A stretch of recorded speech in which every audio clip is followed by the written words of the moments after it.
Body on video. According to the Associated Press, Turkey, a man appearing to wear Jamal Khashoggi's clothes left the Saudi consulate in Istanbul after his killing there, according to the surveillance video, while a member of the Saudi Crown Prince Mohammed bin Salman entourage made their 4 calls to royal office around the same time, reports said on Monday afternoon. The report by CNN and a pro-government Turkish newspaper came just a day before Princess Mohammed high-profile investigation summit is to begin in Rafeeq. Turkey President Recep has promised that details of the Khashoggi killing will be revealed in all of its nakedness. That yet again adds to the pressure Saudi Arabia forces over the slaying of the Washington Post columnist. The Kingdom claimed on Saturday that Khashoggi, 59, died in a fist fight, met international skepticism and allegations of the cover-up to absorb the 33-year-old crown princess of direct responsibility to the killing. Turkish media reported of officials maintaining that a 15-member Saudi team flew into Istanbul on October 2nd, knowing that Khashoggi would arrive for a document he needed to get married. Once he was inside the diplomatic mission, the Saudi accosted Khashoggi, cut off his fingers, killed and dismembered the rider, it appeared reported. CNN aired a surveillance footage on Monday showing a man of Khashoggi dress shirt, suit pants. It cited that the Turkey officials as direct distributing the man as a body double and a member of the Saudi team sent to Istanbul. The man is seen walking out of the consulate via its back entrance with a cord, then taking a taxi to Istanbul, framed Sultan Mohammed Mosque, where he went into a public bathroom, changed back out of his clothes and left.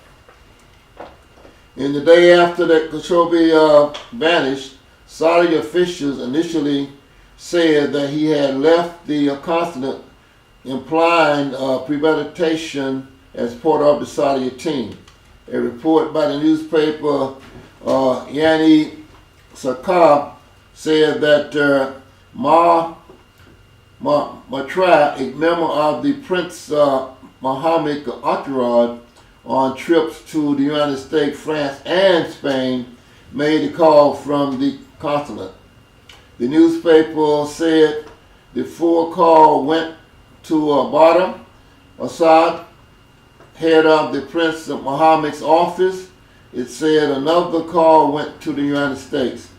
Yen Satar cited no sources for the information. However, pro-government newspapers have been leaking information that Khashoggi killing appeared with the help of Turkish security forces.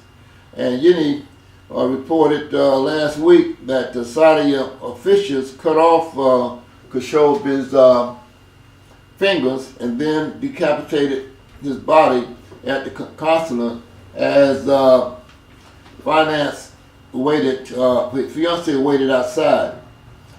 Officials in Saudi Arabia have not answered requests for comments from the Associated Press in recent days. Saudi Arabia's so far has not acknowledged and explained much tree present in Istanbul. Now that the forensics and the autopsy expert was also on hand as Khashoggi's arrival at the consulate. Last week, a leaked photograph apparently taken from the surveillance footage showed that Marie, the consulate, left just ahead of Khashoggi's arrival.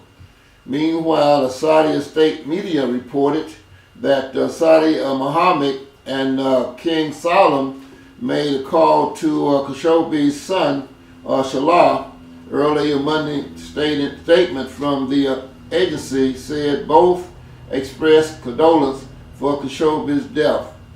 Leading Republicans and Democrats in Congress are saying Saudi Arabia should face punishment over Khashoggi's killing. President Donald Trump also has talked about possible punishment, but said he didn't want to halt proposals arms sales to Saudi Arabia. British, Germany, and France issued a joint statement condemning the killing of Khashoggi, saying there is an urgent need for clarification of exactly what happened. My friends out there in Radio Land,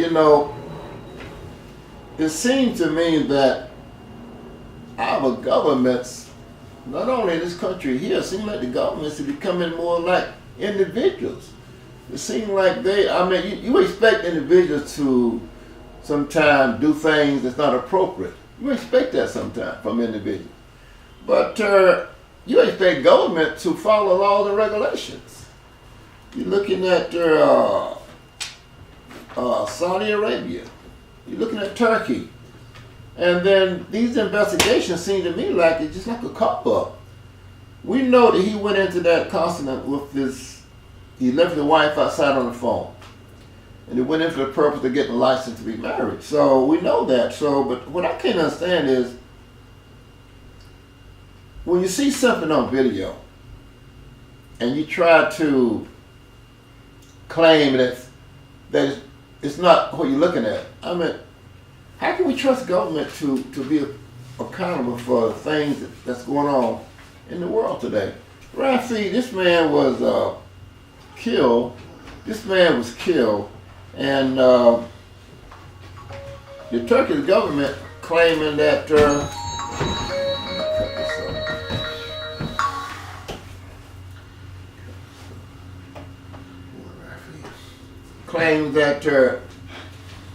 he's still alive. They said that they walked out the back door. They had another person there, a body double.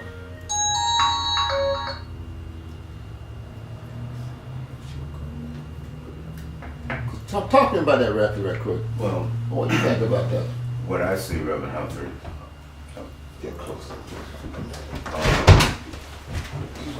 What I see about this, it was a man from Saudi Arabia got tired how his people was being treated, and he made it to the U.S. and he spoke on a lot of things that was happening in Saudi Arabia.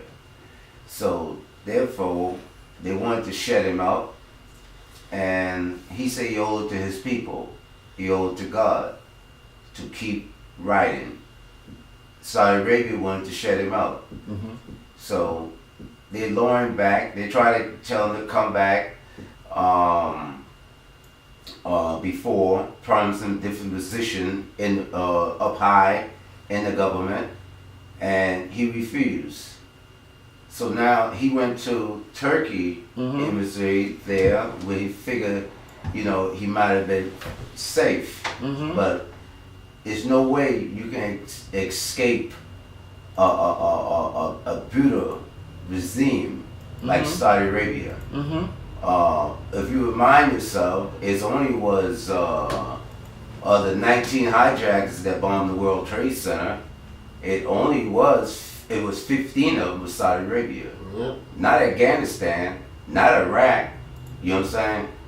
See, when our president make a statement and say we getting ready to serve make a deal with Saudi Arabia, before he even, he said, my brother is not a citizen of the U.S., but he is a resident of U.S., and he worked for a big paper in the U.S. But they was getting ready to overlook the money expected of it, $120 billion. But a man's finger worth that by itself. This one finger, now you might not, legally they might not give it for the finger, but that's God create that. Anything God create, He didn't give you the opportunity to cut it off. Saudi Arabia, look, it was 15 people in this time, right? Minus the 3 from 9/11. It was 15 again, so they work in 15. When they come at you, they're coming at you. You're not getting away. That's so true. So they plan. Now our country shouldn't stand behind it. Not even our leader. Not even the leader, son-in-law, Kushma. They say they got him wrapped around their finger, and they do. Money do wrap a lot of people around their finger. But that brother there, he'll remind me of Dr. King. He's seeing his death, and he didn't care, because he was doing it in the name of Allah. In his country, in his Arabic tongue, in the name of Allah. He's a service to God, and that's why he died. But the devil always would defeat him by overpowering him. But he was smart enough to know he was going to his death, because he had an Apple phone watch on, and it was going back to a server. So, see, he had more heart. He had a lot of heart. He had a heart like Dr. King in the highest level, But, we losing that. We really losing that. And John McCain probably was the only one left of the Republican Party that had nerve enough to walk up in front of that vote that night, and all I'm thinking we're going to do up there and get it down. See what I'm saying? There ain't too many of them left in there no more. Everybody's about that dollar. That's what will destroy us. It's about the money. It's not about the people, your children, your grandchildren, not even born yet, to come. All they want this country want is money, money, money. Donald Trump gave them the big tax cut. The big tax cut, they got billions of dollars off it. Now all of a sudden they're going to take Medicare, Social Security that people pay every week. They're not going to get it. And like now, look what's going to happen. I think the sensible thing to do, all the billions of dollars y'all got, bring it back down and bring the deficit down. And don't work the blue people down into the ground where they going. God said He will take care of His creation. You know what I'm saying? You keep pushing God's little people down. You remember Moses and Pharaoh. Pharaoh pushed it back up against the wall. And God opened up the sea for Moses and his people to go through. And this is the truth. When Pharaoh and his soldiers and the horses and everything came through, God killed them. He killed them. But I'm not saying this to go out and God can do what He want to do. But can't treat the people like that. It got to be a change. And I hope that people show it in the voting. They got to come out like they came out for Obama. And grow. You love Obama? Since Donald Trump said you're voting for me, if you love Obama, vote for Obama. The things he stands for, him and his wife, his family. First black African American president ever. And he came in saving what George Bush and Dick Cheney took down. And gave us a surplus high up. And gave us cleaner air. And there go to Donald Trump coming in for the money and destroying it. Money is not life. You know that, Rev Humphrey. And that's all I have to say today. But thank you, Rafeeq. Rafeeq is a contractor. He does roofing. He does trees. If you need to contact him, you can contact him at 516 835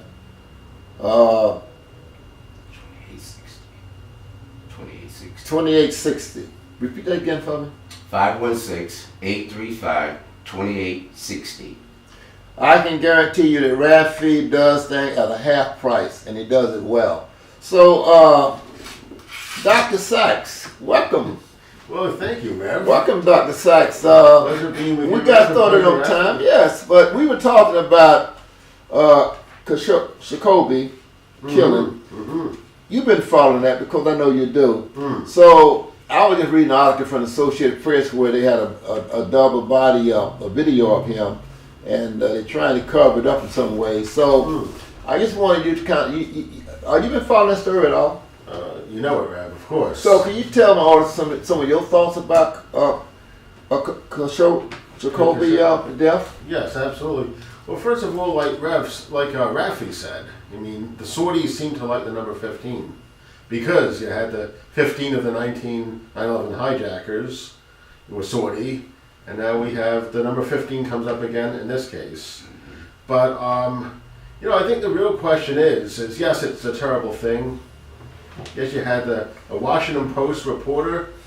Trump says he's not a citizen. Well, he's a resident. He was a dissident from Saudi in our country for one of our top papers in the Washington Post. And I think really what you got to get into is it's clear that Trump